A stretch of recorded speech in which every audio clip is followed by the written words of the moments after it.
The retail industry has a crime problem, and more companies are actually starting to speak openly about the issue of shrink of inventories because of shoplifting and organized theft. There's even now legislation to try and stop stolen merchandise from being resold on online marketplaces. Courtney Reagan joins us right now with more on this. And Court, this is a serious issue you've been following for a long time. I remember when you talked about Home Depot with this. Exactly. A couple of years ago. Right. And then just this week, of course, Target took the really rare step of quantifying shrink from theft. I don't remember anyone ever doing that before. Home Depot, though, has noted a material hit from organized retail crime since 2019. And CFO Richard McPhail told me this week shrink from theft was the biggest pressure on gross margin this quarter, saying, quote, our country has a retail theft problem. Walmart CFO John David Rainey told me it's an issue that's bigger than just the retail industry. Theft-related shrink has also been called out by Walmart, Target, Dick's Sporting Goods, Lowe's, Macy's, and Ross stores.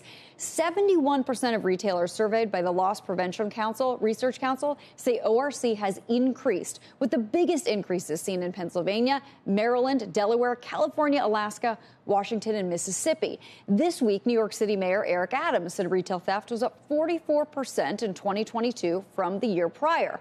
An annual NRF loss survey estimates total U.S. shrink was $3.7 billion more in 2021 than 2020, with at least 37% of shrink linked to organized retail crime.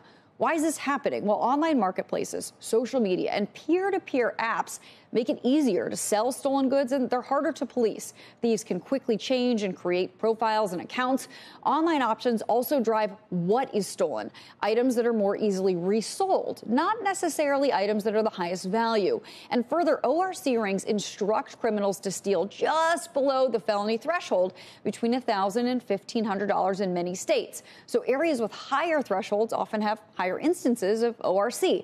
Retailers often instruct employees not to intervene for safety reasons.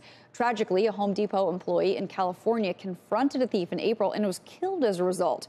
81% of retailers report somewhat or much more violence associated with ORC these days. Now, the INFORM Act goes into effect June 27th. It requires online marketplaces to collect, verify, and disseminate high-volume marketplace seller information.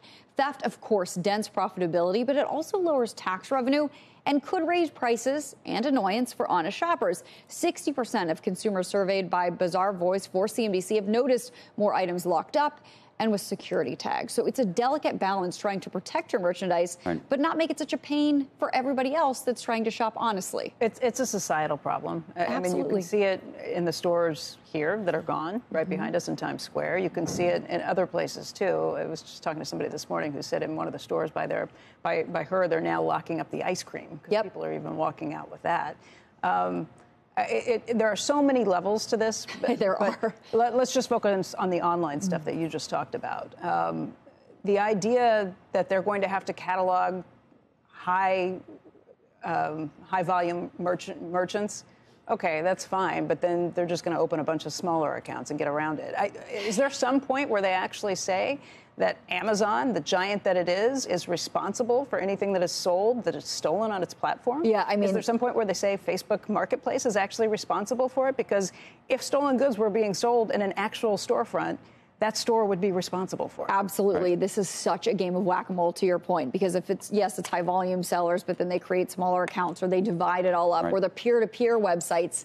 I mean, it's the same thing as Section 230 when it comes to technology writ large. Right. It's not their fault that child pornographers are on there because it's not my fault who puts it there. I was just going to say, at some point, this is a technology technology regulation issue too, right? I mean, this is one more thing. It's not going to be stopped until you actually hold somebody accountable for it being there. Absolutely. I can definitely imagine that this escalates to the level where this is something else that we're talking about, along with free speech or. But the more amazing fact is, it's not just that they're saying, oh, somebody's selling it here and I can't police it.